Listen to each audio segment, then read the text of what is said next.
வணக்கம். எதுக்காக இந்த வீடியோன்னு கேட்டீங்கன்னா, அதுக்காக தான்.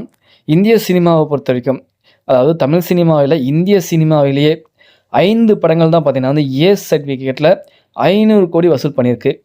அதாவது ஏ சர்டிஃபிகேட்ல வந்து 500,00,00,000 வசூல் அப்படிங்கிறது சாதாரண விஷயம் இல்ல, அசாதாரணமான விஷயம். இப்போ ஜனநாயகன் திரைப்படம் பார்த்தீங்கன்னா வந்து 200,00,00,000 தொடுவதற்கு ரொம்ப கஷ்டப்படுற நிலைமையில இருக்குது. ஆனா, அப்படி இருந்தும் ஏ சர்டிஃபிகேட்ல 5 படங்கள் பார்த்தீங்கன்னா வந்து 500,00,00,000 கடந்திருக்கு. அது என்ன அப்படின்னு இந்த வீடியோல பார்க்கலாம். ஏ சர்டிஃபிகேட் உடனே பார்த்தீங்கன்னா வந்து நீங்க நினச்சிடக்கூடாது, அந்த கில்மா சீன்ஸஸ் இருக்கக்கூடிய படம் தான் அப்படிங்கிற மாரி. வன்முறையும் கலந்த காட்சிகள் இருந்தாலே அது ஏ சர்டிஃபிகேட்டா சொல்லுவாங்க. ஸோ, அப்படி வன்முறையும் அந்த ஏ சர்டிஃபிகேட் அந்த ஜானர்லயும் இருந்த திரைப்படங்கள் 500,00,00,000 வசூல் கடந்திருக்கு. இந்தியாவில் 5 படங்கள் அப்படிங்கிற லிஸ்ட்ட வந்து பார்க்கலாம். ஃபர்ஸ்ட்டு வந்து அனிமல சொல்லிடலாம். ரன்வீர் கபூர் நடித்த திரைப்படம். இது திரைப்படம் பார்த்தீங்கன்னா வந்து 18+ தான். இந்த திரைப்படம் 1000 கோடிக்கு மேல வசூல் செஞ்சிருக்கு. ஸோ, அனிமல் திரைப்படம் 500 கோடி ப்ளஸ். 2வது பார்த்தீங்கன்னா சலார். இந்த திரைப்படத்தில வந்து வன்முறை காட்சிகள் பார்த்தீங்கன்னா வந்து நெறையவே இருக்குங்க. பிரபாஸ் அவருடைய ஆக்டிங் சூப்பரா இருக்கும். சலார் பார்ட் 2க்கு வெயிட்டிங்க. ஓகேங்களா?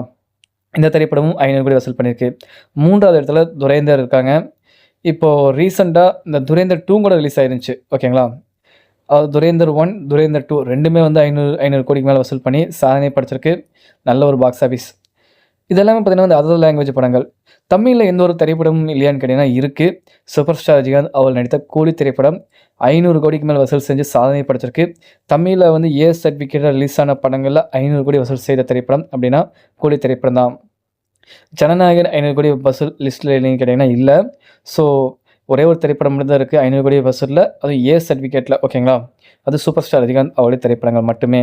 ஓகே நண்பா, இந்த ஒரு வீடியோ குறித்து உங்களுடைய கருத்துக்களை பதிவு பண்ணுங்க. நன்றி, வணக்கம்.